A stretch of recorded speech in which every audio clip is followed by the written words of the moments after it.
यीशु नासरी के नाम से इस बात को स्वतंत्र करना चाहता हूं, इस वचन को स्वतंत्र करना चाहता हूं कि जितने लोगों ने आपकी बदनामी करी है, जितने लोगों ने आपके नाम को उछाला है, जितने लोगों ने आपकी सेवकाई को उछाला है, जितने लोगों ने आपके व्यक्तिगत जीवन को उछाला है, नहीं ये जवान लड़कियों के चक्कर में है, ये बहन लड़कों के चक्कर में, नहीं ये धन के पीछे भाग रहा, नहीं ये अपने अपने मैं के पीछे भाग रहा, जितने भी प्रकार की आपकी बदनामी हुआ है, अगर आप परमेश्वर के वचन के अनुसार अपने कदम को बढ़ा रहे हैं, परमेश्वर उनके सर को क्या लिखा हुआ है? लज्जित लज्जित लज्ज। आपके मसीह चाल चलन को देखने, आपके मसीह चाल चलन के द्वारा यीशु नासरी के नाम से मैं घोषणा करना चाहता हूं कि आपके शत्रु और हर एक वो मुख जो आपके विरोध में बोला गया है, बदनामी किया गया है, आपको बदनाम किया गया है, उन सब के मुख, सर, सेवकाई लज्जित होने जा रही है।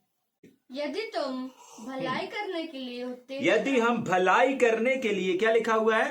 उत्तेजित रहेंगे। हाँ, तो तुम्हारी बुराई करने, आपको मालूम है इस पूरे संसार में किसके साथ गलत नहीं हो सकता। बहुत बार ऐसा होता है ना कि हम अच्छा करते हैं लेकिन हमारे साथ बुरा हो जाता है, ठीक है कि नहीं? बहुत बार हम क्या करते हैं, हम किसी का गलत नहीं करते लेकिन कोई हमारे साथ गलत करके चला जाता है। जाग रहे हैं? आप बोलते हैं अरे भैया हमने तो किसी का दिल नहीं दुखाया, हमारा क्यों दिल दुखा के चले गए? ठीक है, आपने किसी का दिल नहीं दुखाया, आपका दिल दुख गया। भैया हमने किसी के साथ गलत नहीं किया लेकिन हमारे साथ गलत क्यों हो गया? हमारे साथ ऐसा नहीं होना था, हमने तो किसी का बुरा नहीं किया, हमारे साथ ऐसा क्यों हो गया? हमको लोगों ने क्यों धोखा दे दिया? हमको लोगों ने क्यों इस्तेमाल किया? हमारे साथ ही ये गलत क्यों? हमारे साथ ये तमाम चीजें क्यों? जाग रहे हैं? आपको मालूम है बाइबल यहां पर बताती है किस व्यक्ति के साथ गलत नहीं हो सकता, किस व्यक्ति के साथ धोखा नहीं हो सकता, किस व्यक्ति के साथ बुरा नहीं हो सकता। बाइबल बताती है वो व्यक्ति के साथ जो व्यक्ति अपनी जिंदगी में भलाई करने के लिए उत्तेजित रहता है। जाग रहे हैं? वो ऐसे अवसरों को ढूंढता है, ऐसी चीजों को टटोलता है, खोजता है, जाग रहे हैं, जहां पर वो भलाई कर सके। कहां पर हम भलाई करते हैं? अपने लोगों के बीच में करते हैं, जाग रहे हैं, हमारे अपने रिश्तेदारों के बीच में करते हैं, अच्छे अच्छे जगहों पर करते हैं, जहां से हमारा अच्छे से बनता है, हम उन लोगों पर करते हैं। लेकिन कल हमने इस बात को सीखा था कि नहीं, हमें जो हमारे विरोधी हैं, हमारे शत्रु हैं, जो हमें गलत समझते हैं या हमारे अगेंस्ट में, हमको उनके साथ भी, अगर हमारा उनके साथ संपर्क है, अगर हमारे साथ उनका उठना बैठना अभी भी है, तो हमें उनके साथ भी भलाई करना है। हमारे पड़ोस में अगर कोई ऐसा व्यक्ति है जो हमसे नफरत करता है, बैर करता है, हमको उसके साथ भी भलाई करना है। हमारे मंडलियों में, हमारे जहां पर भी हम रहते हैं, व्यवसाय में, काम के क्षेत्र में, बिजनेस के क्षेत्र में, जहां कहीं भी हम रहते हैं, वहां पर भी अगर कोई हमारा बैरी है जो हमसे ईर्ष्या करता है, जलन करता है, परिवार में भी ऐसा होता है, परिवार में भी अक्सर ऐसा होता है, कोई किसी से नफरत करता है, कोई किसी से ईर्ष्या रखता है, कोई किसी से डाह रखता है, कोई किसी से झगड़े रगड़े रखता है। लेकिन इस बीच में भी परमेश्वर का वचन हमको और आपको सिखाता है कि देखो, इन सब के बीच में भी आपको बदले में उनको क्या करना है? विपरीत चीजों को करना है।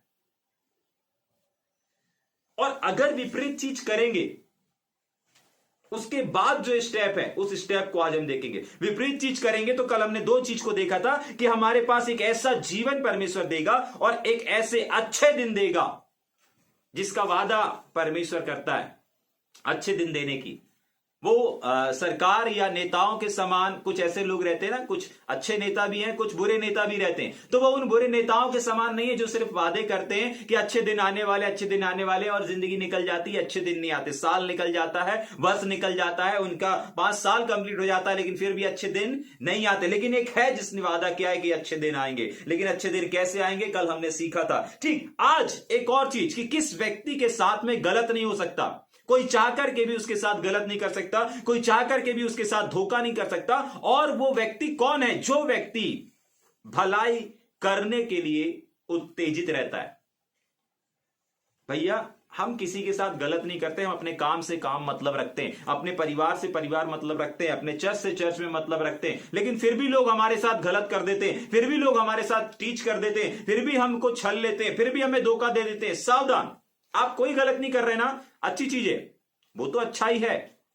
लेकिन अगर आप गलत नहीं कर रहे हैं, अगर आप बुरा नहीं कर रहे हैं, तो आप भलाई भी नहीं कर रहे हैं।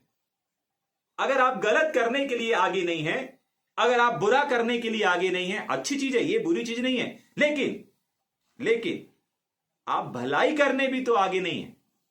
तभी के लिए बहुत बार एक ऐसे व्यक्ति के साथ जिसने कोई गलत काम नहीं किया, कोई गलत चीज नहीं किया, किसी का बुरा नहीं, उसके साथ भी हम गलत चीजों को होते हुए देखते हैं और ऐसी बातों को, ऐसी गवाहियों को सुनते भी हैं कि भैया हमने कुछ नहीं किया था लेकिन उसके बावजूद भी हमारे साथ गलत चीजें हो गई, गलत बात हो गई। सावधान, आपने कुछ नहीं किया, कोई गलत नहीं किया, किसी का बुरा नहीं किया, लेकिन भला भी तो नहीं किया। हां, कभी काल अवसर मिलता कर लेते, नहीं, अवसर मिलेगा तब भला बस नहीं करना है। क्या करें? अवसर मिलेगा तब बस भला नहीं करना है या भलाई नहीं करना है। बाइबल बताती है हमको भलाई करने के लिए। क्या लिखा है बेटा? जोश जोश है ना यहाँ पे? तुम भलाई करने के लिए उत्तेजित हो। हाँ, बस क्या लिखा है? भलाई करने के लिए उत्तेजित रहना है। जैसे अधिकांश लोग बोलने के लिए उत्तेजित रहते हैं ना, फटाक से जवाब देने के लिए, फटाक से इनकार करने के लिए। हाँ, बहुत बार ऐसा होता है, बहुत बार ऐसा होता है। जाग रहे हैं कि फट से जवाब देने के लिए, फट से रिप्लाई करने के लिए लोग बहुत उत्सुक रहते हैं और जागरूक रहते हैं, एक्टिव रहते हैं, कहना चाहिए एक्टिव रहते हैं। आज आप किसी को मैसेज देख के भेज दीजिए, भेज दीजिए, है ना। आजकल हर अधिकांश लोग ऑनलाइन रहते हैं। बहुत शायद ही कुछ 5-10% ऐसे लोग होंगे जो अपने मोबाइल का डेटा बंद करते हैं, वरना अधिकांश लोग आजकल हमेशा 24 घंटे ऑनलाइन रहते हैं। जाग रहे हैं, आप उनको मैसेज भेजो, फटाक से रिप्लाई मिल जाएगा, डबल टिक लग जाएगा। जाग रहे हैं? समझ पा रहे हैं इस बात को? क्या लिखा हुआ है? किस इंसान के साथ कोई गलत नहीं कर सकता, किस इंसान के साथ कोई धोखा नहीं दे सकता, किसके साथ गलत नहीं हो सकता, किसके साथ बुरा नहीं हो सकता, किसके साथ छल नहीं किया जा सकता। उस इंसान के साथ छल नहीं किया जा सकता जो भलाई करने के लिए आगे रहता है, अपने आप को लाइन में पीछे नहीं रखता भलाई करने के लिए। नहीं बचेगा तो हम भलाई कर देंगे, कोई काम बचेगा तो हम कोई काम कर देंगे, भलाई वाले काम। जाग रहे? हाँ, नहीं, जो भलाई करने के लिए अपने आप को सबसे आगे ले जाकर के खड़ा कर देता है। कोई भी अच्छा काम है, कोई भी भला काम है, कोई भी परमेश्वर का काम है, उन कामों के लिए। एक बार अभी कुछ दिन पहले मैंने एक भाई को बोला कि भाई आपको चर्च का कुछ काम करना है, कुछ छेदे दे हैं, उन छेदों को भरना है। वो भाई ने तुरंत क्या बोला? वो अच्छा काम था, वो मेरा काम नहीं था, वो परमेश्वर के भवन। उस भाई ने वहीं सबके सामने बोला, नहीं मैं नहीं कर सकता। जाग रहे? उस भाई ने अपने आप को कहां पर? लाइन में पीछे खड़ा कर दिया। लेकिन बाइबल बताती है आगे रहना है। नहीं, चाहे कितना भी बड़ा काम क्यों ना हो, ये भलाई का काम है, अच्छा काम है।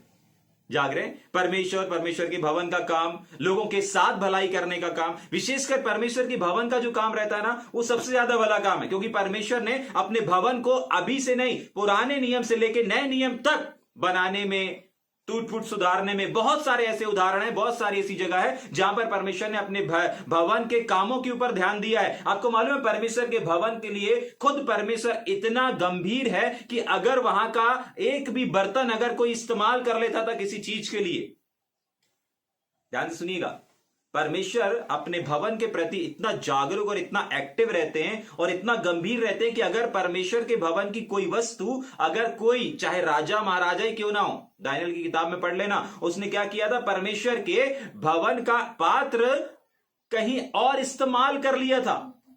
और इस वजह से, जिस राजा जो उस समय शासन कर रहा था, इस वजह से उसके पूरे के पूरे किसको खत्म कर दिया था? पूरे के पूरे उसके जीवन को, राजपाट सबको परमेश्वर ने खत्म कर दिया था। परमेश्वर के भवन को नहीं, परमेश्वर के भवन में सिर्फ जो पात्र थे उसको इस्तेमाल कर लिया था। परमेश्वर अपने भवन के प्रति आज भी गंभीर है। सिर्फ परमेश्वर नहीं, प्रभु यीशु मसीह को भी अगर आप देखेंगे, परमेश्वर के भवन में जहां पर आराधनालय होनी चाहिए वहां पर व्यापार कर रहे थे, उस भवन के प्रति भी यीशु मसीह एकदम उग्र टाइप के, एकदम क्रोध से भर गए, एकदम गुस्से से आ गए और एकदम रस्सी का कोड़ा वोड़ा बनाए। और आप इमेजिन करके देखिएगा कि कैसे उन्होंने फटाक से कोड़ा बनाया होगा और कोड़े से उनकी तख्तियां उलट दिया होगा, कितनी ताकत का इस्तेमाल किया होगा, कितना उन्होंने चीखा चिल्लाया होगा, रस्सियों को मारा होगा रस्सियों से। आज परमेश्वर के भवन के छोटे छोटे कामों के प्रति, ये भले काम है। यीशु मसीह ने वहां कोई क्रोध प्रकट करके, वहां पर कोई लड़ाई झगड़ा करके कोई गलत नहीं किया। वहां सवाल था परमेश्वर के भवन का।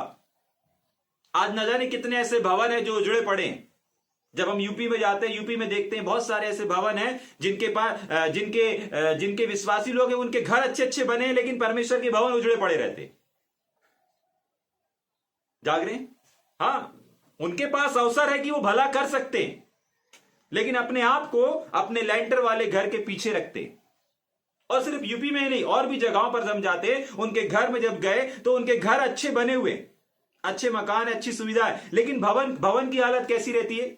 भवन में ये कमी है, भवन में वो कमी है, भवन में ये नहीं है, भवन में ये नहीं, बहुत सारी ऐसी चीजें जो हो नहीं चाहिए लेकिन नहीं होती। तभी के लिए लोगों के साथ गलत होता रहता है। बड़े बड़े लेंटर होने के बावजूद भी, बड़े बड़े घर मकान होने के बावजूद भी, लाखों करोड़ों रुपए होने के बावजूद भी उनका जीवन संघर्षों से भरा रहता है। क्यों? कोई भी छल कर देता है, कोई भी बुराई कर देता है, जो 13 वचन में हम पढ़ रहे हैं।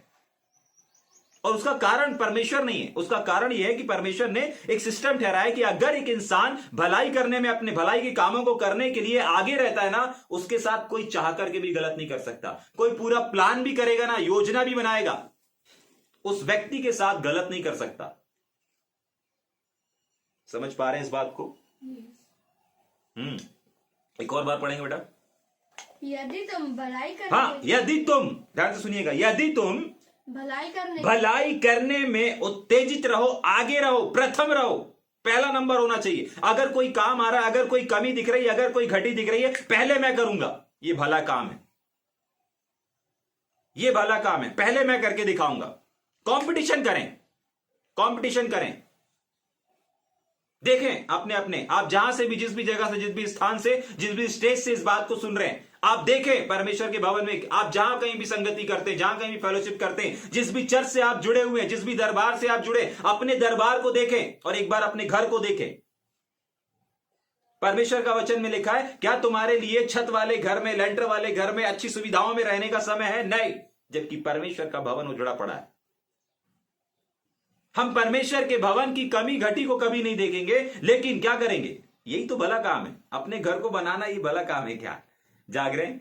अपनी खेती बाड़ी में समय गुजारना ही भला काम है क्या? नहीं, ये हमारा एक वर्क है, ये हमारी एक जिम्मेदारी है, जिस जिम्मेदारी को हम और आप निभा रहे हैं।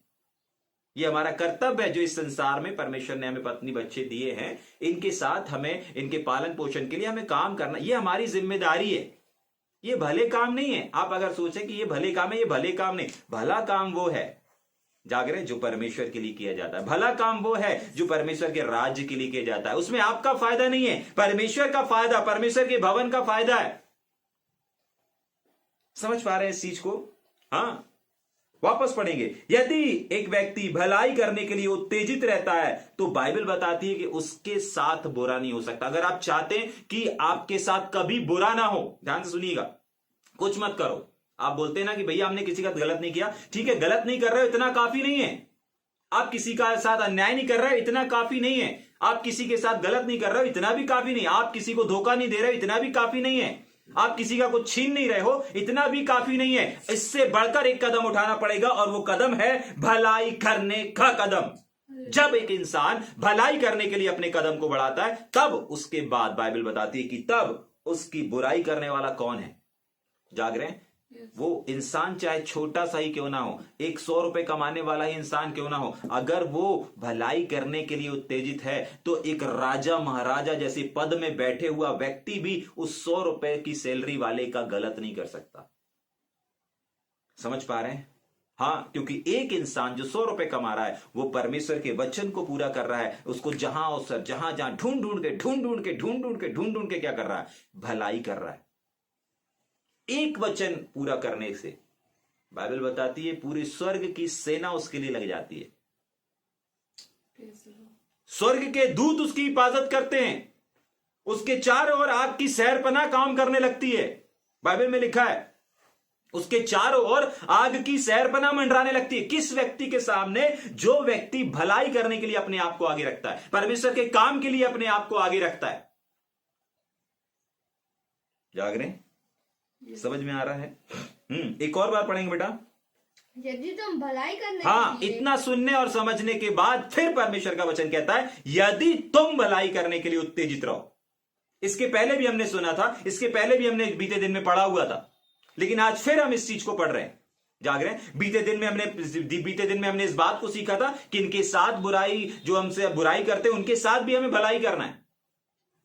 और यहां पर क्या लिखा है? यदि भलाई करने में उत्तेजित रहना है, कुड़ कुड़ के भलाई नहीं करना है। कुछ लोग अच्छे काम करते हैं, कुछ लोग परमेश्वर के भवन के काम करते हैं, जाग रहे हैं, लेकिन हृदय में कोड़ कोड़ के करते हैं, उत्तेजना के साथ नहीं करते। समझ पा रहे हैं इस चीज को? सिर्फ काम नहीं करना है, उत्तेजना के साथ करना है, उत्तेजित रहना है, तेज रहना है परमेश्वर और परमेश्वर के कामों के लिए। समझ पा रहे हैं? ठीक, आगे पढ़ेंगे जल्दी से।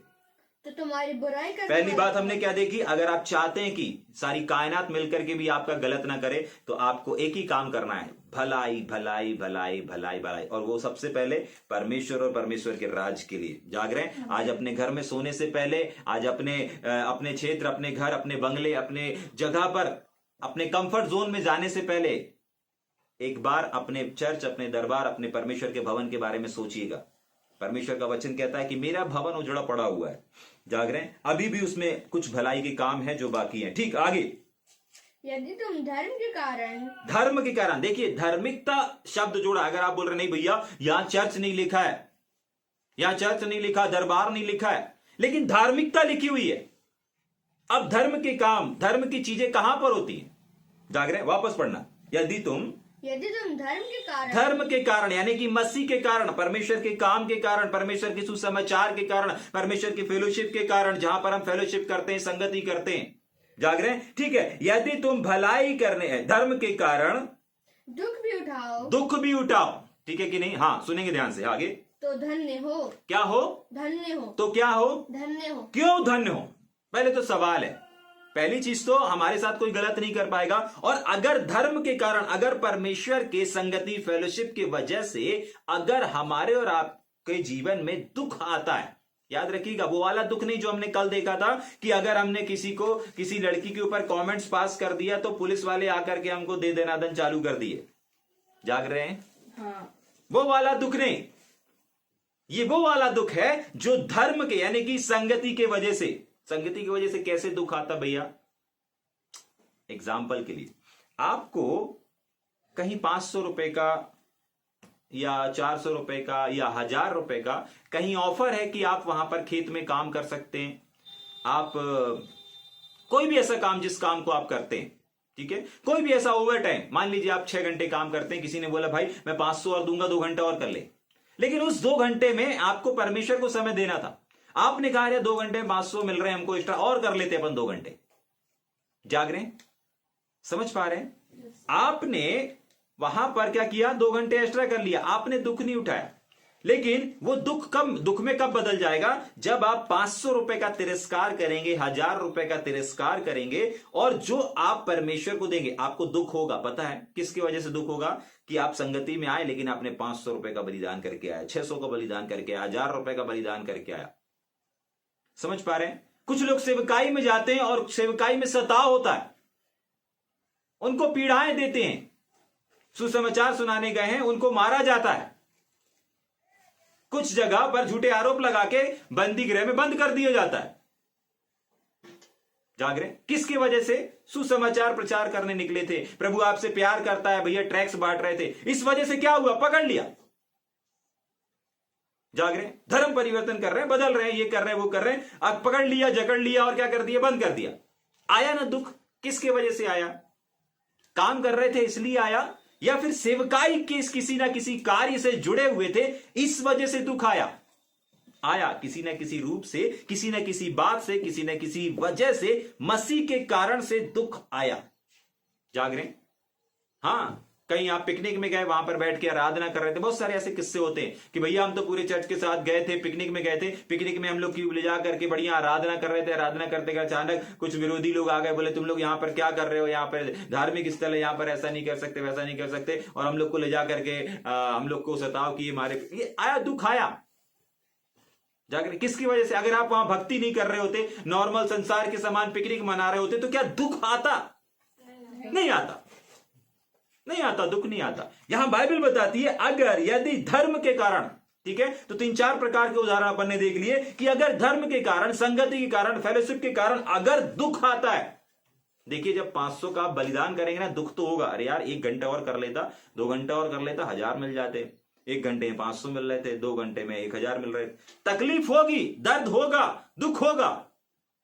जैसे कोई मारता है दुख होता है ना, ऐसे जब पैसा आने वाला रहता है और अपन संगति में, दुख होगा। जाग रहे हैं। लेकिन बाइबल बताती है ये 3-4 प्रकार के दुख जो अपन ने बताए, सुसमाचार सुना रहे हैं वहां दुख आ गया, कहीं बैठ के आराधना कर रहे हैं वहां दुख आ गया, किसी को टैक्स बांट रहे हैं वहां पर दुख आ गया, जाग रहे हैं। ठीक, ये वो वाला दुख है जो धर्म के कारण, मसीहत के कारण आता है। ठीक, उसके आगे पढ़ना, मसीह के कारण दुख भी उठाया, दुख भी अगर उठा लिया आपने, आगे तो धन्य हो। क्या हो? धन्य हो। क्या हो? धन्य हो। क्यों धन्य हो?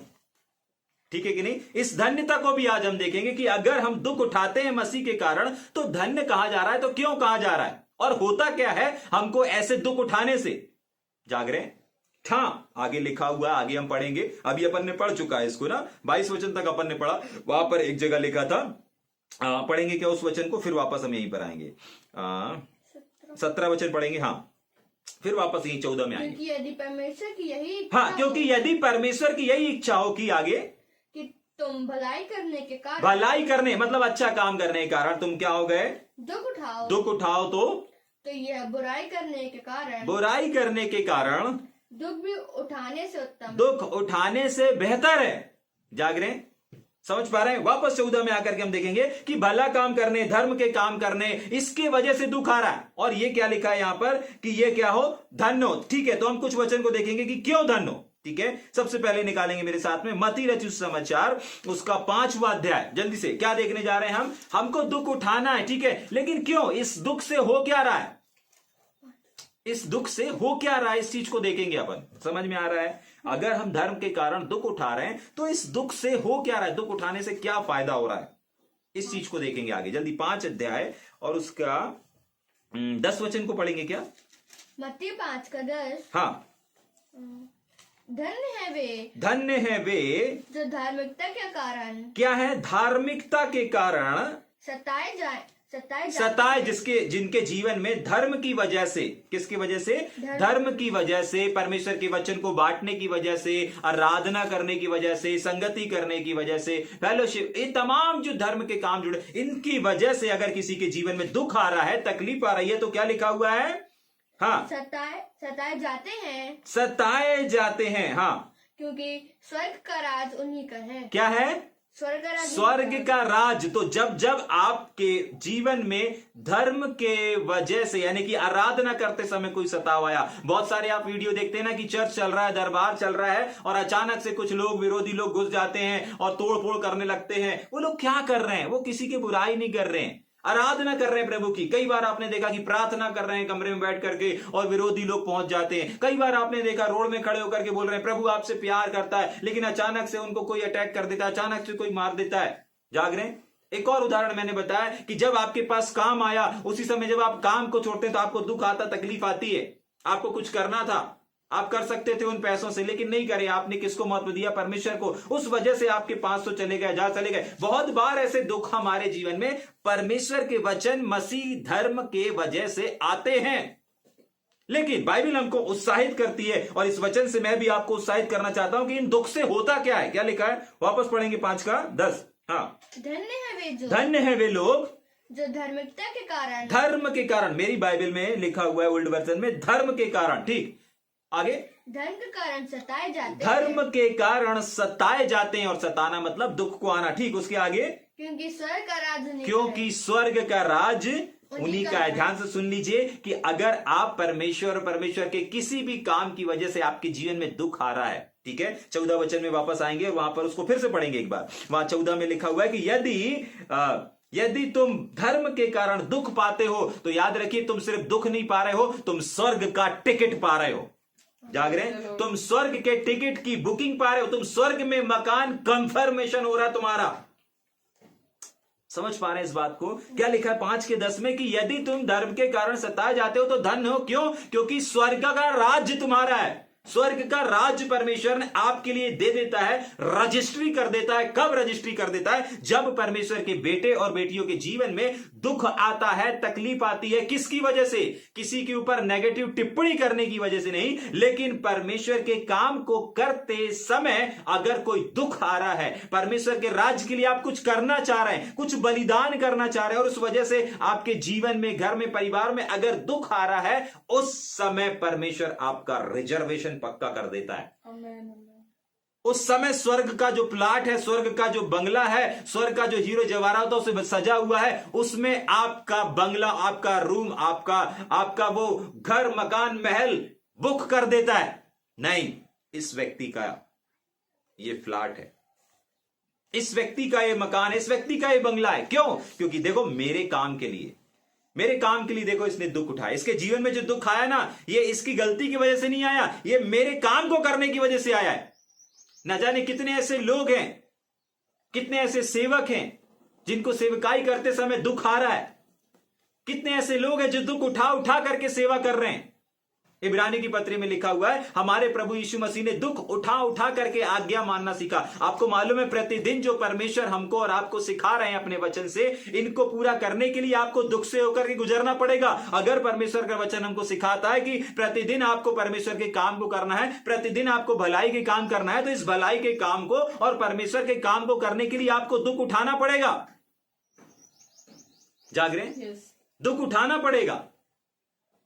इब्रानियों की पत्री उसके 12वें अध्याय में साफ लिखा हुआ है कि उसने दुख उठा उठा करके आज्ञा मानना सीखा। तो आपको सुबह से क्या मिल रहा है? आज्ञा मिल रही है। सुबह से परमेश्वर अपनी योजनाओं को बता रहा है।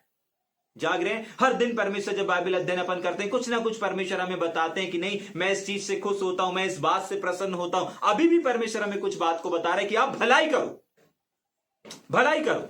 भलाई करने से संसार में कोई ऐसा ताकतवर इंसान नहीं है, ना आकाश में कोई ऐसी ताकत है जो आपके साथ गलत कर सके, आपके साथ अन्याय कर सके, आपका कुछ छीन सके, आपके साथ कोई धोखा कर सके, आपके साथ कोई छल कर सके, आपके साथ कोई गलत कर सके, या आपके साथ कोई बुरा कर सके। किसी भी क्षेत्र में, आपके परिवार के साथ, आपके बच्चों के साथ, आपकी पत्नी के साथ, आपके परिवार के साथ, आपके रिश्तेदारों के साथ, आपके दोस्तों के साथ, किसी के सामने इतनी ताकत नहीं है, किसी के पास इतनी ताकत नहीं है कि वह आपके दोस्त का, आपके बच्चों का कुछ भी बुरा कर सके।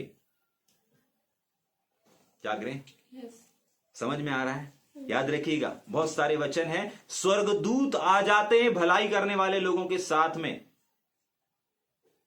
खड़े हो जाते हैं आग की सैरपना और ज्वाला में तलवार को लेकर के। किसकी हिफाजत करने के लिए? सिर्फ एक व्यक्ति जो भला काम करने के लिए तैयार रहता है। जाग रहे हैं? दूसरी चीज हमने क्या देखा कि भला काम करने से अगर धर्म के वजह से अगर दुख आता है, अगर हमको, यदि हम धर्म के कारण, मसीह के कारण अगर दुख आ भी गया, जाग रहे हैं, तो हम धन्य हैं। जैसे ही दुख आता है मसीह के कारण ना, समझ जाइए स्वर्ग में रिजर्वेशन पक्का हो गया। लेकिन एक दिन नहीं। पढ़ देंगे क्या इब्रानियों की किताब को? इब्रानियों 5:7। इब्रानियों 5:7 वचन। हाँ, यीशु मसीह ने अपनी देह मतलब जब वो इस देह में हमारे साथ में थे, इस संसार में थे, क्या किया? पुत्र होने पर भी मतलब वो परमेश्वर का पुत्र है, उसके बावजूद भी आगे क्या लिखा है? होने पर भी उसने दुख उठा उठा करके, क्या करके? मतलब एक दिन नहीं, क्या लिखा है? हाँ, दुख उठा उठा करके, मतलब एक दिन अगर आपने दुख उठा लिया तो इसका मतलब ये नहीं कि अब आप फ्री हो गए जिंदगी भर के लिए। जाग रहे हैं? बाइबल ऐसा बताती है, प्रतिदिन अपना क्रूस उठा और मेरे पीछे चल। भैया एक दिन उठा लेते हैं ना, जाग रहे हैं? एक दिन उठाने में नहीं होगा। जाग रहे हैं? अच्छा भैया सप्ताह में एक दिन उठा लेते हैं, ठीक है कि नहीं? सप्ताह में एक दिन उठा लेते हैं। जाग रहे हैं? नहीं, सप्ताह में एक दिन उठाने में भी नहीं होगा। जाग रहे हैं? बाइबल बताती है प्रतिदिन अपना क्रूस उठाए और मेरे पीछे चले, उसको मैं सीट दूंगा। जाग रहे हैं? हाँ, पढ़ देंगे क्या लिखा है? दुख उठा उठा करके। एक बार उठाया क्या? नहीं। हाँ, क्या लिखा है? उठा उठाकर हर दिन उसने अपने क्रूस को उठाया, हर दिन उसने दुख को सहा। और इस दुख से होता क्या है, इस चीज को हम देख रहे हैं। पहली चीज क्या होती है? हमारा स्वर्ग में रिजर्वेशन पक्का होता है। ठीक है, अगर हम भला काम करते हैं हमारा बुराई कोई नहीं कर सकता। दूसरा हम क्या देख रहे हैं? हम अगर दुख उठाते हैं तो दुख उठाने से हमारा स्वर्ग में रिजर्वेशन कंफर्म होता है। और दूसरी चीज हम क्या देख रहे हैं? एक और चीज को देखेंगे, दुख से होता क्या है। ठीक है, दुख से होता क्या है, मेरे साथ निकालेंगे मत्ती के सुसमाचार उसका 10वां अध्याय और उसका 28 वचन। मत्ती 10 उसका 28। मत्ती 10वां अध्याय उसका 28 वचन। हाँ, जो शरीर को घात करते हैं, हाँ ध्यान से सुनिएगा, जो शरीर को घात कर देते हैं पर आत्मा को घात नहीं कर सकते। आत्मा को घात नहीं कर सकते। आगे, उनसे मत डरना, हाँ पर उसी से डरो हाँ जो आत्मा और शरीर दोनों को नरक में नष्ट कर सकता है। हाँ, ध्यान से सुनिए। बहुत बार ये जो डर है ना, ये हमको क्या करता है, दुख को आने से या दुख को रिसीव करने से रोक देता है।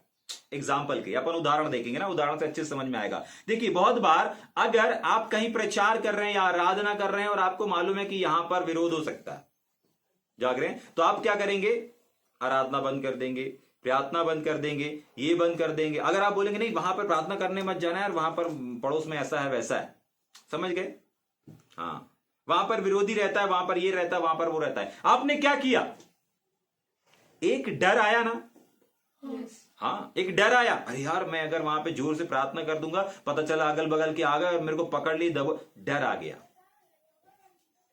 कहीं अगर बोल दिए देख वहां जा रहे हो, पिकनिक में जा रहे हो, ठीक है, आराधना करोगे, थोड़ा धीरे करना, जाग रहे, बहुत तेज नहीं करना, वहां पर और भी लोग रहेंगे, किसी को सुनाई नहीं देना चाहिए। अरे बाइबल बताती है कि जब पौलुस और सिलास आराधना कर रहे थे तो एक ऐसे लोग सुन रहे थे जो क्रिमिनल लोग थे, अच्छे लोग नहीं थे, डाकू लुटेरे टाइप के लोग थे, लेकिन क्या हुआ, उनका भी जीवन बदल गया, जाग रहे हैं। लेकिन क्या आ गया, आजकल डर आ जाता है, डर डर डर डर।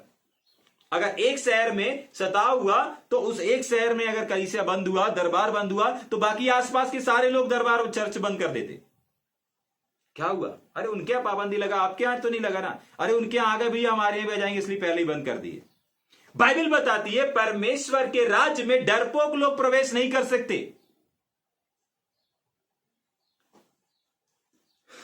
जाग रहे, नहीं भैया हमारे क्षेत्र में बहुत सताव है, बहुत सताव है, उनके यहां देखो उतना बड़ा चर्च बंद हो गया, इतना बड़ा ये हो गया, इतनी बड़ी मिनिस्ट्री में वो हो गया, विरोध हो गया, अब तो हम तो कुछ भी नहीं, हमारे यहां भी, अरे आए तो नहीं ना, विरोध तो नहीं हुआ ना।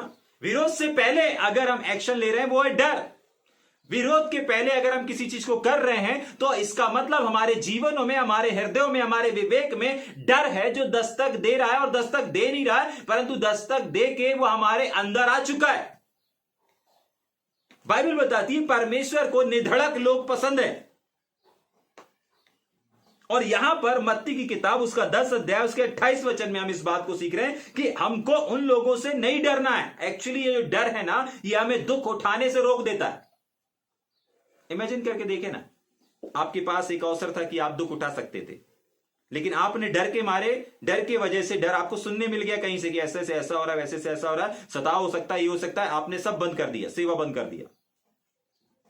डर की वजह से एक दुख जो आपके जीवन में आ सकता था, आप खुशियां मना रहे, देखा मैंने बुद्धिमानी से काम किया, देखा कुछ नहीं हुआ। अरे आपको नहीं मालूम, खुशियां मत मनाओ। वहां पर अगर दुख आता, यहां पर अगर आपके लिए, आपके जीवन में दुख आता, वहां पर परमेश्वर आपके लिए एक प्लॉट बुक कर देता, वहां पर रजिस्ट्री हो जाती है आज की तारीख में। आपने डर की वजह से क्या कर दिया, अपनी रजिस्ट्री खो दिया, अपने उस महल को खो दिया जो परमेश्वर तैयार कर रहा है, उस स्थान को खो दिया। और बाइबल हमको बताती कि किसी के डर से डरना नहीं है। क्यों नहीं डरना है? क्योंकि वो इस शरीर को नाश कर सकते, लेकिन क्या लिखा है, वापस पढ़ेंगे क्या बेटा, शरीर को घात करते हैं पर आत्मा को घात, यानी कि आत्मा को नाश नहीं कर सकते। ये जिस डर से आज लोग डर रहे हैं ना, हाँ, जिस डर से आज लोग डर जाते हैं, जैसे सताव का डर मैंने बताया है ना, सताव से के डर से सेवा करने से रुक जाते हैं। बहुत बार लोग पैसे के डर से भी रुक जाते हैं भले काम करने के लिए, अरे पैसा खत्म हो जाएगा, कम पड़ जाएगा, जाग रहे हैं। अरे परमेश्वर का राज्य एक ऐसा फैक्ट्री है जिस राज्य में आप जितना ज्यादा परमेश्वर के लिए करेंगे उतना ज्यादा परमेश्वर, बाइबल बताती है, परमेश्वर ने खुद कहा कि मैं किसी का कर्जदार नहीं हूं। अगर आप परमेश्वर के लिए एक कोड़ा खाते हैं, अगर आप परमेश्वर के लिए एक धन खर्च करते हैं, अगर आप परमेश्वर के लिए एक आंसू बहाते हैं, आप कुछ भी परमेश्वर के लिए दुख उठाते हैं, सहन करते हैं, परमेश्वर कहता मैं किसी का कर्जदार नहीं हूं। जाग रहे हैं, परमेश्वर आपके एक एक चीजों का हिसाब रखता है। हम हिसाब भूल जाते होंगे, हमारा गणित फेल हो जाता होगा, लेकिन परमेश्वर का वचन कहता है मैं कुछ भूलता नहीं हूं।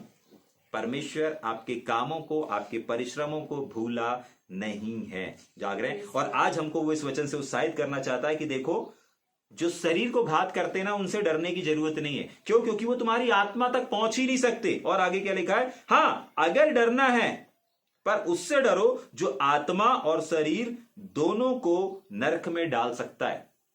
थोड़ी देर के लिए सताव हो सकता है, थोड़ी देर के लिए आपके शरीर को चोट पहुंचा सकते हैं, थोड़ी देर के लिए आपका पॉकेट खाली हो सकता है, थोड़ी देर के लिए आपको कंगाली लग सकती है, लेकिन परमेश्वर का वचन कहता है कि तुमने मेरे लिए अगर अपने पॉकेट को खाली किया, तुम कंगाल रह ही नहीं सकते। तुमने मेरे लिए अगर आंसू बहाया है, तुम उदास रह ही नहीं सकते। तुमने मेरे लिए अगर कुछ किया है, मेरे लिए धर्म के कारण अगर दुख उठाया है, तुमको वैसी परिस्थिति में मैं रहने ही नहीं दूंगा, क्योंकि मैं किसी का कर्जदार नहीं हूं।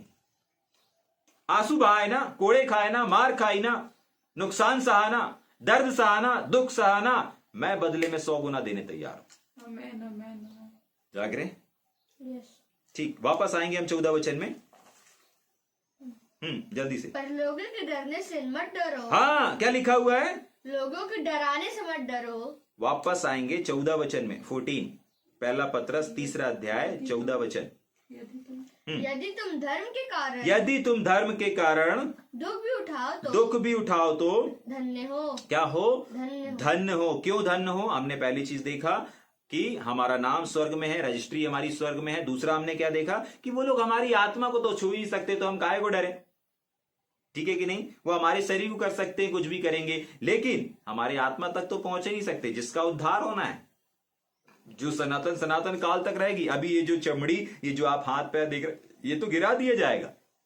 ये तो आज नहीं तो कल तो कोई सताए अथवा ना सताए, ये तो ऑटोमेटिक जाएगा ही जाएगा। जाग रहे? लेकिन आत्मा जो है वो नहीं जाएगी। आत्मा जो है वो समाप्त नहीं होगी।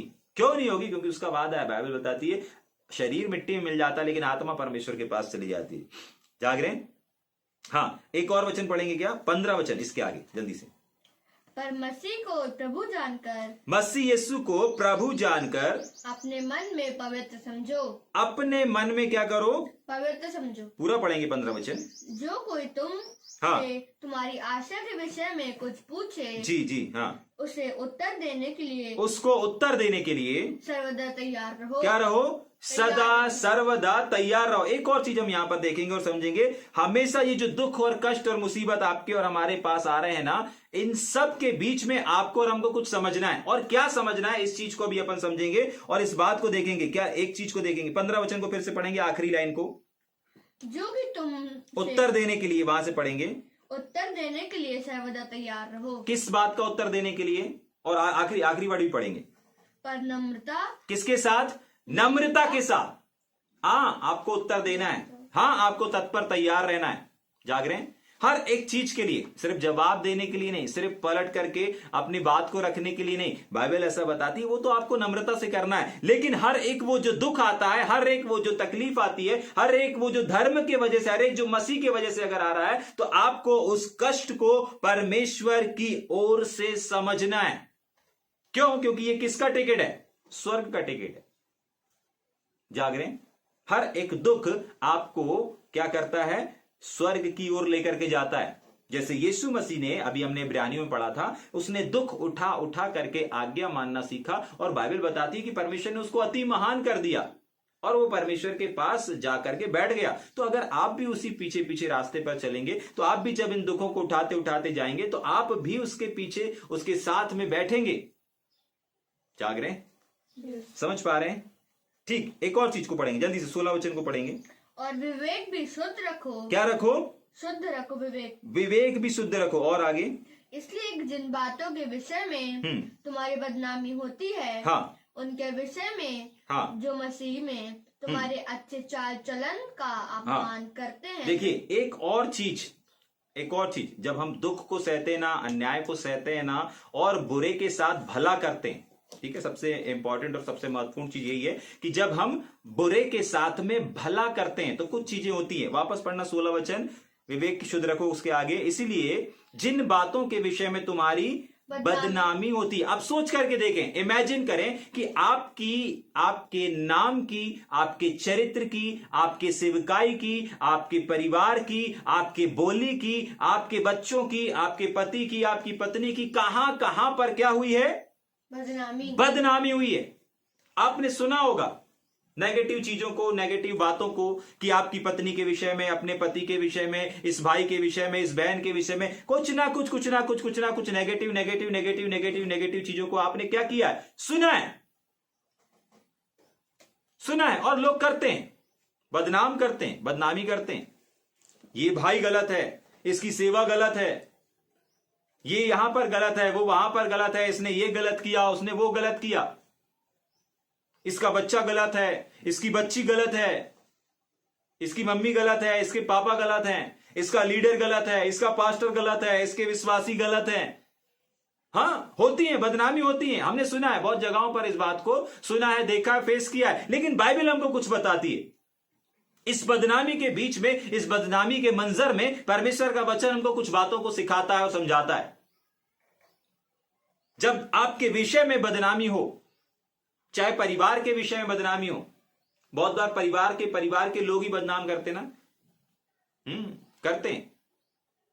सास है, बहू है, बेटा है, बेटी है, चाचा है, नानी है, बहुत सारे रिलेशन रहते ना, एक दूसरे की बदनामी करते, भाई तक की बदनामी करते, बहन तक की बदनामी करते हैं, सास बहू की बदनामी, बहू सास की बदनामी, ससुर दामाद का, दामाद ससुर का, बहुत सारे क्षेत्र, जितने रिश्ते हैं ना, हर रिश्तों में कहीं ना कहीं चीजें पाई जाती हैं, बदनामी। लेकिन बाइबल हमको इसका समाधान बताती है, बाइबल हमको इसका उत्तर बताती है। ऐसी सिचुएशन, ऐसे हालातों में करना क्या है, हम क्या कर सकते हैं? जाग रहे? वापस पढ़ेंगे। इसलिए कि जिन बातों के विषय में तुम्हारी क्या होती है? बदनामी होती हाँ, है। आज सोचे और विचार करें, कहां पर आपकी बदनामी हुई है, किस क्षेत्र में बदनामी हुई है? जाग रहे? हाँ, आगे पढ़ेंगे। उनके विषय में, उस विषय के विषय में, उन बातों के विषय में, आगे, जो मसीह में तुम्हारे अच्छे चाल चलन का। हाँ, तुम्हारे बारे में बोला गया, अरे वो बहुत जवाब देते हैं, वो बहुत जवाब लड़ाता, उसका स्वभाव ऐसा, उसका बहुत सारी बदनामी हुई। लेकिन बात जब फेस टू फेस की आए, चाल चलन को प्रेजेंट करने की आए, तो यहां लिखा हुआ है कि तुम्हारे मसीह का जो जीवन है ना, मसीह चाल चलन के द्वारा आपको अपने जीवन से कौन से चाल चलन को प्रकट करना है, कौन से चाल चलन को उजागर करना है। बाइबल हमको यहां पर बताती है कि तुम्हारे मसीही चाल चलन के द्वारा, क्या लिखा हुआ है? चाल चलन का अपमान करते हैं। हाँ, आगे, लज्जित हो। क्या हो? लज्जित हो। किसके वजह से? कौन से चाल चलन को देख करके? मसीह चाल चलन को देख करके जो बदनामी कर रहे थे वो लज्जित होंगे। जाग रहे हैं? मैं इन सब के मुख, सर, सेवकाई लज्जित होने जा रही है यीशु नासरी के नाम से। भैया, सेवकाई भी, हां, क्यों? क्योंकि बाइबल बताती है जिस नाप से तुम नापते हो, अगर आपने किसी की सेवकाई को उछाला है, जाग रहे हैं, तो आपकी सेवकाई लज्जित होगी। अगर आपने किसी के परिवार को उछाला है, आपका परिवार भी लज्जित होगा। जाग रहे हैं? सावधान। जाग रहे हैं? आगे पढ़ेंगे क्या? एक और बार पढ़ के फिर आगे चलेंगे जल्दी से। 16 वचन पूरा पढ़ेंगे। और विवेक भी शुद्ध रखो। हाँ, इसलिए कि जिन बातों के विषय में तुम्हारी बदनामी होती जिन है, बातों के विषय में तुम्हारी बदनामी होती है, उनके विषय में जो मसीह में तुम्हारे अच्छे चाल चलन, हाँ, मसीह तुम्हारे अच्छे चाल चलन के द्वारा, ठीक, आगे, अपमान करते हैं, लज्जित होने। कौन लोग लज्जित होंगे? जिन लोगों ने आपके नाम को बदनाम में बदल दिया। आप अच्छा काम कर रहे हैं, आपको बदनाम कर दिया। आप भलाई कर रहे हैं, आपको बोल रहे हैं नहीं, बुराई कर रहे हैं। जाग रहे? जिन्होंने आपकी बदनामी किया, उन लोगों के मुंह लज्जित होंगे। अगर आपके परिवार के विरोध में बोला तो उनका परिवार लज्जित होगा। अगर उन्होंने आपकी सेवकाई के ऊपर बात किया तो उनकी सेवकाई क्या होती जाएगी? मुरझाती जाएगी। क्यों मुरझाएगी? क्योंकि उन्होंने आपकी सेवकाई को बदनाम किया। अगर आपके व्यक्तिगत सेवक को बदनाम किया, उनका व्यक्तिगत आत्मिक स्तर डल होता चला जाएगा। क्यों होता जाएगा? क्योंकि बाइबल बताती है कि तुम सही हो, तुम्हारे जीवन में मसीह चाल चलन है। तुम जो चल रहे हो किसी मनुष्य को देख करके नहीं, परंतु तुम जो चल रहे हो वो मसीह चाल चलन के अनुसार चल रहे हो। और इस मसीह चाल चलन की बदौलत तुम्हारे बदनामी करने वाले के सर, मुंह, सेवा सब कुछ लज्जित होगा। जाग रहे हैं? इसलिए आपको डरने की आवश्यकता नहीं है। सिर्फ एक काम करो, भलाई करते रहो, भलाई करते रहो, भलाई करते रहो। ठीक है भैया, भलाई करेंगे, ठीक है भैया, दुख उठाएंगे, ठीक। दुख, एक्चुअली इस दुख का उद्देश्य क्या? एक आखिरी चीज देख के खत्म करेंगे क्या? इस इस दुख का उद्देश्य क्या है, इसको देखेंगे अपन ना। ये एक या दो वचन पढ़ के अपन खत्म करेंगे जल्दी से। ठीक, क्या देखने जा रहे हैं? इन सारे दुखों का उद्देश्य। ठीक है, क्या है उद्देश्य? अगर इन सारे दुखों से होकर के हम गुजर रहे हैं, इन दुखों से उद्देश्य क्या? सिर्फ पता नहीं है कि हमारी स्वर्ग में टिकट पक्की हो जाए, हमारे साथ कभी कोई बुरा ना करे, भलाई करने में, यही बस है क्या? है नहीं, इन दुखों का एक उद्देश्य भी है। सिर्फ हमारा ही फायदा नहीं होता दुख उठाने से।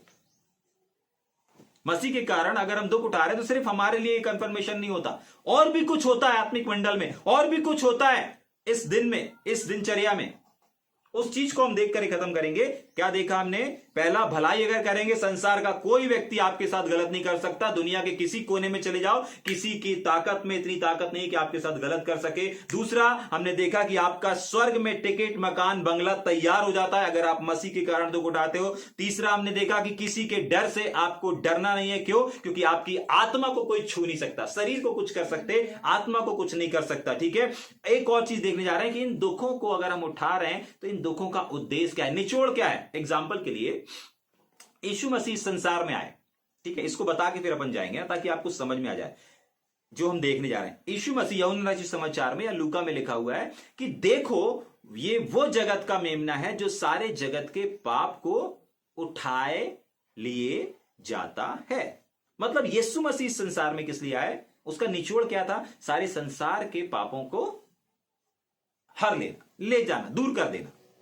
समझ पा रहे हैं? जो भी उन्होंने सेवकाई किया, उनकी सेवकाई का निचोड़ लिखा हुआ है कि यीशु मसीह ने जो भी सेवकाई करी, मानव के अंदर से, मानव के पास जितने भी पाप हैं उन सब को दूर कर देना। और ये लिखा भी है, भविष्यवाणी भी लिखी है, और इसको 4 सुसमाचार में भी हम पढ़ सकते हैं। ठीक उसी प्रकार इन दुखों का उद्देश्य क्या है, इस उद्देश्य को हम देखने जा रहे हैं। समझ में आया? क्या देखने जा रहे हैं? इन दुखों का उद्देश्य क्या है, इस उद्देश्य को हम देखने और सुनने जा रहे हैं। जल्दी से मेरे साथ निकालेंगे। पहला उद्देश्य क्या है? गलातियों की पत्री पहला अध्याय। क्या देखने जा रहे हैं? उद्देश्य। किस चीज का उद्देश्य? इन दुखों से गुजरने का या इन दुखों को उठाने का उद्देश्य क्या है। तो पहले उद्देश्य को देखेंगे, क्यों दुख उठाना है, क्या होता है, इसका उद्देश्य क्या है। पहला अध्याय गलातियों, पहला अध्याय, उसका 4 वचन को, बहुत सारे वचन है मेरे पास लेकिन सिर्फ 4 वचन को पढ़ेंगे। अगर आपको वचन चाहिए, 1 मिनट बेटा मैं बोल देता हूं। मत्ती रचित समाचार उसके 26 के 28 में लिखा, इफिसियों 1 के 14 में लिखा है, पहला कुरिन्थी 15 के 3 में लिखा हुआ है, और पहला पतरस 2 के 24 में भी। इन तमाम जगहों पर दुखों का उद्देश्य लिखा हुआ है, लेकिन एक ही वचन को हम पढ़ेंगे और जल्दी से आगे चलेंगे। ठीक है, पढ़ेंगे। गलातियों पहला अध्याय उसका 4था वचन। हाँ, पढ़ेंगे। उसी ने अपने आप को अपने आप को ध्यान से सुनिएगा। हाँ, हमारे पापों के लिए दे किसके लिए दे दिया?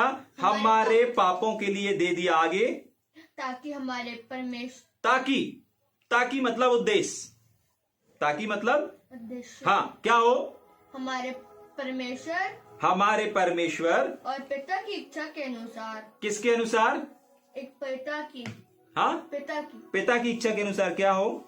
हमें इस वर्तमान बुरे संसार से छुड़ाए। हाँ, क्या हो सके?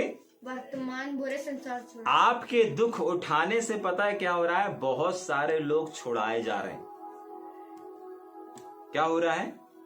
पहला उद्देश्य क्या है? आप दुख उठा रहे हैं, आपके साथ तो अच्छा होगा, आपको तो स्वर्ग में जगह मिलेगी, आपकी तो उन्नति होगी, आपकी तो बढ़ोतरी होगी। ठीक है, अच्छी चीज है, लेकिन संसारिक लोगों का क्या? बाहरी लोगों का क्या? दुनिया के लोगों का क्या? बाइबल बताती है, अरे तुम ऐसा करके तो देखो।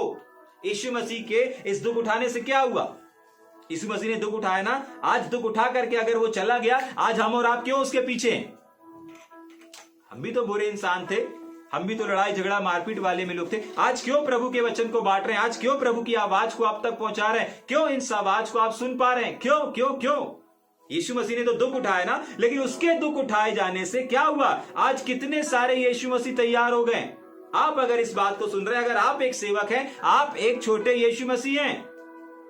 यीशु मसीह ने साफ कहा कि जैसा पिता ने मुझे भेजा, मैं भी तुमको भेज रहा हूं। मतलब आप भी एक यीशु मसीह हैं, आप भी एक यीशु मसीह हैं। और जैसे यीशु मसीह के दुख उठाने से क्या हुआ, आज कितने सारे लोग उसके ऊपर विश्वास कर रहे हैं। आज अगर आप मसीह के पीछे चलते, आप मसीह के समान चलते हैं, तो आपके द्वारा भी, आपके बलिदान के द्वारा भी, आपके दुखों के द्वारा भी क्या हो रहा है, लोग आत्माएं बचाई जा रही हैं। हाँ, लोगों को लगेगा अरे मर गया यीशु मसीह, हाँ लोगों को लगेगा अरे क्या करके गया, लेकिन उनको नहीं मालूम कुछ तो है जो आत्मिक मंडल में हो रहा है। और यहां पर लिखा हुआ है, क्या हो रहा है, वापस पढ़ेंगे बेटा उसको, 1:4, गलातियों 1:4, ताकि हमारे परमेश्वर और पिता की इच्छा के अनुसार हाँ हमें इस वर्तमान बुरे संसार से छुड़ाए, हमारे पिता के अनुसार हमें वर्तमान इस बुरे संसार से क्या हो जाए, छुड़ाए। मतलब यीशु मसीह दुख उठाते उठाते इस संसार से गया, आत्मिक इस संसार से गया, लेकिन आत्मिक मंडल में क्या हुआ, आत्मिक मंडल में क्या हुआ, लोग पाप से, लोग उद्धार में आने लगे। आज 3000 की कलीसिया जब यीशु मसीह थे, यीशु मसीह क्रूस पे चढ़ने से पहले बचाई गई कि बाद में बचाई गई, उसके जाने के बाद बचाई गई। 3000 5000 इकट्ठे बपतिस्मा, कैसे, कब, जाने के बाद। समझ पा रहे हैं? तो जब आप दुख से होकर के गुजरते हैं ना, आप आत्माओं को जीतते हैं, आपके राज्य में, आपके खत्ते में आत्माएं आने लगती हैं, आपका जीवन एक एग्जाम्पल का जीवन बन जाता है, आपका जीवन एक उदाहरण का जीवन बन जाता है, आपका जीवन एक मिसाल का जीवन बन जाता है। ये दुख उठाने का उद्देश्य है, और यही तो उद्देश्य है मानव जाति का उद्धार। यही तो यीशु मसीह का उद्देश्य था, यही तो परमेश्वर का उद्देश्य था, यही तो पवित्र आत्मा का उद्देश्य था। तो आज हमारा और आपका उद्देश्य भी क्या होना चाहिए, यही होना चाहिए। परमेश्वर ने अपने पुत्र को बलिदान करने का दुख झेला, परमेश्वर पिता ने अपने पुत्र के बलिदान को कर देने का दुख को झेला। हमारे प्रभु यीशु मसीह ने अपने शरीर को, अपने शरीर के हर एक एक कतरे लहू को बहाने का दुख झेला, पिता और पुत्र की दूरियों को झेला, ये दुख को उठाया। जाग रहे हैं? आज भी पवित्र आत्मा दुखी है, जाग रहे हैं? पवित्र आत्मा ने भी दुख उठाया, जाग रहे हैं? आज हमारी बारी है, हम भी अगर दुख उठा उठा करके, जाग रहे हैं?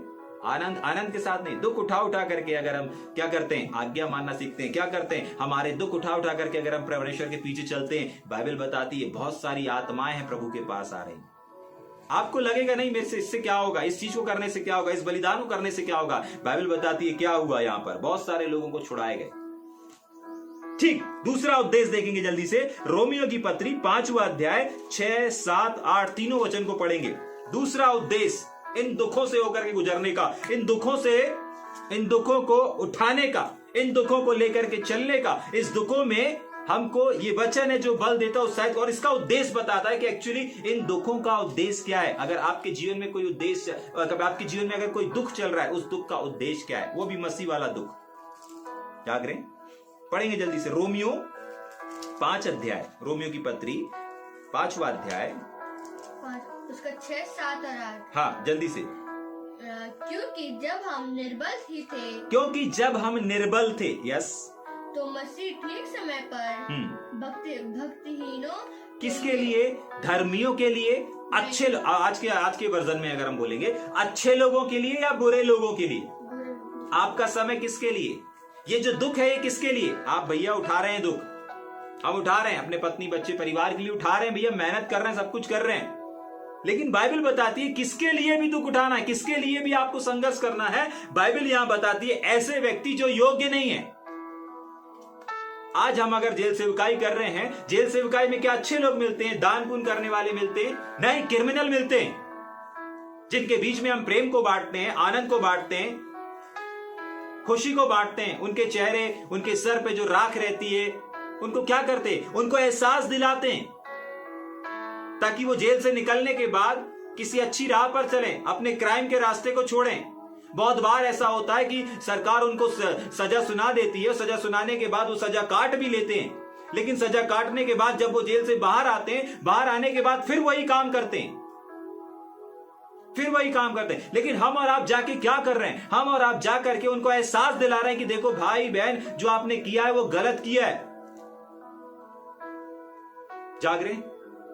सिर्फ एक एहसास उनको क्राइम से, उनको गलत काम से, उनको व्यभिचार से, चोरी डकैती, इन सब से क्या करता है, दूर कर देता है। हम उनसे मिलते नहीं दोबारा, हम उनको जानते नहीं दोबारा, हम उनको पहचानते नहीं दोबारा। लेकिन जब वो बाहर आते हैं, जाग रहे हैं, जब वो बाहर आते हैं क्या होता है? एक अच्छा जीवन जीते हैं। कितनी ऐसी गवाहियां हैं, कितने ऐसे बंदी भाई हैं, कितनी ऐसी चीजें हैं जो हमने देखा अपने सेवकाई में। जाग रहे हैं, परमेश्वर का वचन बताता है किसके लिए आज आप परिश्रम कर रहे हैं ना, आज आप दुख उठा रहे हैं ना, सवाल है किसके लिए? सवाल है किसके लिए? क्या लिखा है? क्योंकि जब हम निर्बल थे, मतलब कमजोर थे। जाग रहे हैं, क्या थे?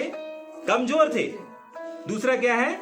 जब मसीह ठीक समय पर, किसके लिए? भक्ति वाले लोगों के लिए नहीं, धर्मी लोगों के लिए नहीं, अच्छे लोगों के लिए नहीं, नहीं, किसके लिए? किसके लिए? क्या लिखा? वापस पढ़ना बेटा। भक्तिहीनों के लिए। भक्तिहीनों के लिए क्या हुआ? मरा। आगे आगे 7 वचन। किसी धर्मी जन के लिए कोई मरे, हाँ। यह तो दुर्लभ है। हाँ, परंतु हो सकता है किसी भले मनुष्य के लिए कोई मरने का भी साहस करे। परंतु परमेश्वर हम पर अपने बस रुकेंगे, मेरे साथ पढ़ेंगे। किसी धर्मी जन के लिए कोई मरे तो वह दुर्बल है, नॉर्मल बात है। किसी अच्छे व्यक्ति के लिए अगर कोई बलिदान को देता है, प्राण को देता है या कुछ करता है तो ये नॉर्मल बात है, होती है, साधारण सी बात होती है। जाग रहे हैं? दुर्बल बात मतलब कमजोर बात होती है। इसमें कोई वजन नहीं है, इसमें कोई सामर्थ्य नहीं है, इसमें कोई पावर नहीं है। समझ पा रहे हैं इस चीज को? इसमें कोई खासियत नहीं है। मतलब कोई ऐसी बात रहती है जिसमें कोई वजन नहीं रहता, वैसी बात है। लेकिन क्या लिखा है? वापस पढ़ेंगे। किसी धर्मी के लिए मतलब किसी अच्छे व्यक्ति के लिए, किसी नेता के लिए या किसी अच्छे पैसे वाले के लिए अगर कोई कुछ करता है, कुछ भलाई करता है या अपने आप को कुछ देता है तो क्या कोई बड़ी बात है क्या? नहीं। ठीक, क्या लिखा हुआ है? धर्मी जन के लिए कोई मरे, वो निर्बल बात है। क्या बात है? दुर्बल बात है, निर्बल बात है। परंतु क्या जाने किसी भले मनुष्य के लिए कोई मरने का भी याब करे। कोई है जो भला व्यक्ति कौन होता है? धर्मी व्यक्ति वो हो गया जो अच्छा व्यक्ति है। लेकिन जो नॉर्मल मनुष्य, भला मनुष्य है, वो एक साधारण व्यक्ति को दर्शाता है।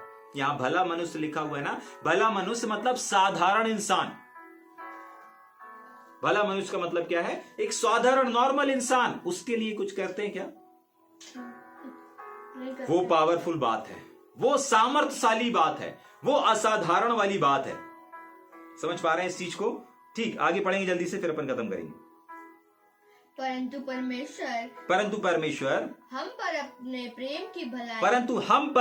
प्रेम की भलाई इस रीति से प्रकट करता था। आगे हाँ, करता है कि हम पापी थे। आपको मालूम है आपकी आवश्यकता सबसे ज्यादा कहां पर है? जहां पर गलत लोग हैं। सबसे ज्यादा आपको काम कहां करना है? जहां पर छल है। सबसे ज्यादा आपको समय कहां पर देना है? सिर्फ अच्छे लोगों के बीच में नहीं, सिर्फ अपने लोगों के बीच में नहीं। बाइबल ऐसा बताती कि जहां पर क्या था? अन्याय था। जहां पर क्या था? पाप था। जहां पर क्या था? अत्याचार था। जहां पर क्या था? गलत काम थे। वहीं पर क्या लिखा है? जब हम पापी ही थे, जब हम पापी थे, जब हम गलत थे, जब हम चोर थे, जब हम डाकू थे, जब हम लुटेरे थे। आज अपन जाते ना, जेल में जाते ना, ऐसे लोगों के बीच में तो जाते हैं। अच्छे लोगों के बीच में खड़े होते हैं क्या? हाँ, वहां भी खड़े होते हैं, लेकिन अपना जो दर्शन है वो क्या है? ऐसे लोगों के बीच में। समझ पा रहे हैं? हाँ, जब हम पापी थे तब मसीह हमारे लिए मरा। जब हम अच्छे पवित्र बन गए थे तब हमारे लिए कुछ नहीं किया। जाग रहे हैं? तब तो हमें करने के लिए बोल दिया कि मैंने एक स्थान तैयार कर दिया, अब तुम मेरे पीछे आओ, उस पवित्र स्थान में प्रवेश कर लो। जाग रहे हैं? हाँ, लेकिन पापी दशा से निकाला किसने? हमारे और आपके प्रभु यीशु मसीह ने। जाग रहे हैं? उसके दुख उठाने से ये चीजें हुई, और ये दुख का उद्देश्य था। क्या था ये? 9 वचन भी पढ़ देंगे जल्दी से। हाँ, 8 वचन पूरा कर देंगे। परंतु परमेश्वर हम पर अपने प्रेम की भलाई, हाँ, अपने प्रेम की भलाई इस रीति से प्रकट करी कि जब हम पापी ही थे तभी मसीह हमारे लिए मरा। हाँ, मतलब गलत लोगों के लिए सही व्यक्ति ने काम किया। जाग रहे हैं? आप सही हैं, आप परमेश्वर के वचन को बांट रहे हैं, आप सही व्यक्ति हैं। कब पता चलेगा? जब आप गलत जवानों को समय देंगे, गलत बहनों को समय देंगे, गलत व्यक्ति को, एक नशे करने वाले को समय देंगे। बहुत बार ऐसा होता ना कि लीडर्स लोग, सेवक लोग, पास्टर्स लोग जो अच्छे रहते हैं उनको समय देते हैं, जो संपन्न रहते हैं उनको समय देते हैं, उनको अवसर देते हैं, उनको मौके मिलते हैं। लेकिन बाइबल क्या बताती है? एक गलत व्यक्ति ने सही व्यक्ति के लिए, एक सही व्यक्ति ने गलत व्यक्ति के लिए क्या किया? क्या लिखा है? एक यीशु मसीह सही था ना, विश्वास करते हैं यीशु मसीह सही था, पवित्र था। हाँ, तो एक पवित्र व्यक्ति ने क्या किया? किसके लिए काम किया? पापी, पापी मतलब गलत व्यक्तियों को क्या किया? अवसर दिया, उनको वहां से निकाल करके लेकर के आया। ये उद्देश्य था यीशु मसीह के दुख उठाने का। हमारा उद्देश्य भी ये होना चाहिए। आपके पास जो भी है, चाहे लीडरशिप है, चाहे जो भी, जिस भी क्षेत्र में आप काम कर रहे हैं, आपको लोगों को समय देना है। जाग रहे हैं? यीशु मसीह के समान जो गलत हैं उनको और ज्यादा समय देना है। जाग रहे हैं? हाँ, उनके जीवन में कोई अच्छाई नहीं है, हाँ उनके जीवन में निर्बलता है, हाँ वो कमजोर हैं, आपको उन्हीं को ज्यादा समय देना है। समझ पा रहे हैं? परमेश्वर का वचन साफ हमें बताता है। ये दुख उठाने का, यीशु मसीह ने जो दुख उठाया ना, उस दुख का उद्देश्य क्या था? इस उद्देश्य को हम देख रहे हैं। पहला, दूसरा, तीसरा, एक आखिरी बिंदु देख के खत्म करेंगे क्या? हाँ, जल्दी से कुलुस्सियों की पत्री पहला अध्याय जल्दी से निकालेंगे। कुलुस्सियों की पत्री उसका पहला अध्याय। पहला हमने क्या देखा? पापों की छुड़ौती होती। दूसरा हमने क्या देखा? एक सही व्यक्ति गलत लोगों के लिए चला गया, है ना? ये उद्देश्य हुआ। ठीक है, उद्देश्य पूरा। ठीक है, कुलुस्सियों 1 का 20, 21, 22 तीनों पढ़ेंगे। कुलुस्सियों पहला था उसका 20, 21, 22। और उस क्रूस पर बहे हुए लहू के द्वारा हाँ, मेल मिलाप करके क्या किया? मेल मिलाप करके। भाई देखिए, कलवरी क्रूस पर दुख तो उठाया हमारे प्रभु यीशु मसीह ने। उठाया कि नहीं उठाया? विश्वास करते हैं? हाँ, उठाया। लेकिन उस लहू, उस दुख को उठाने के बाद कुछ हुआ। उसके उठाए, क्या लिखा? पढ़ेंगे वापस, फिर से पढ़ेंगे। और उस क्रूस पर हाँ, बहे हुए लहू के द्वारा लहू बहा देने के द्वारा कुछ हुआ। क्या हुआ वो भी पढ़ेंगे। मेल मिलाप करके मतलब ये वो उद्देश्य था हमारे प्रभु यीशु मसीह के दुख उठाने का, और हमारा भी उद्देश्य दुख उठाने का यही होना चाहिए। आज अगर आप मसीह के कारण, धर्म के कारण दुख उठाए ना, तो इसलिए उठाएं कि नहीं, मेरे दुख उठाने से लोगों के जीवन में मेल आ जाए। मुझे गलत ठहराने से अगर कुछ लोग मिल जा रहे हैं, मुझे ये दुख मंजूर है, मुझे ये बदनामी स्वीकार है, मुझे ये अन्याय स्वीकार है, और मैं आनंद के साथ इस अन्याय को स्वीकार करूंगा। मैं यीशु मसीह को गलती साबित किया गया ना, क्या हुआ उसके गलत साबित करने से? आया ना, बोला इसमें दुष्ट आत्मा है। क्या हुआ इस चीज को बोलने से? यीशु मसीह को बोला ना इसमें दुष्ट आत्मा है, ये परमेश्वर का आना, सब तो झूठा आरोप लगाया जा रहा था ना। क्या हुआ? ये सब कुछ सह लिया अगर यीशु मसीह ने। बाइबल बताती है उसका लहू बहा गया, उसको कोड़े मारे गए, दुख सहा, और इस दुख के बाद रिजल्ट क्या आया? बाइबल बताती है उसके बहे हुए लहू से क्या हुआ? मेल आ गया। जाग रहे हैं? जब आप अन्याय सह रहे हैं, जब आप दुख उठा रहे हैं, मैं इस बात की घोषणा करना चाहता हूं कि आपके इस दुख उठाने के द्वारा लोगों के जीवन में मेल, शांति और भलाई उत्पन्न होने जा रही है प्रभु यीशु मसीह के सामर्थी नाम में। और ये सारी आत्माएं उन लोगों के खत्ते में नहीं आएंगी जो लोग गलत कर रहे हैं, ये आपके खत्ते में आएंगी। उनको लग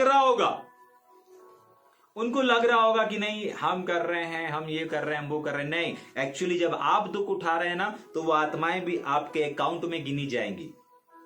समझ पा रहे हैं? वहां जो आरोप लगा रहे थे ना, सेनापति लोग थे, जो सेना भालालार ये तमाम चीज कर रहे थे, इन लोगों को लग रहा था कि नहीं हम अपने राजा के अधीन और उनके अनुसार काम कर रहे हैं। नहीं, एक्चुअली उन लोगों का जीवन भी किसके खत्ते में आया? प्रभु यीशु मसीह। जिसको मार रहे हैं उसके खत्ते में जोड़ा गया। छा रहे? समझ पा रहे हैं इस बात को? परमेश्वर का वचन कहता है, पढ़ेंगे उसको पूरा पढ़ देंगे बेटा।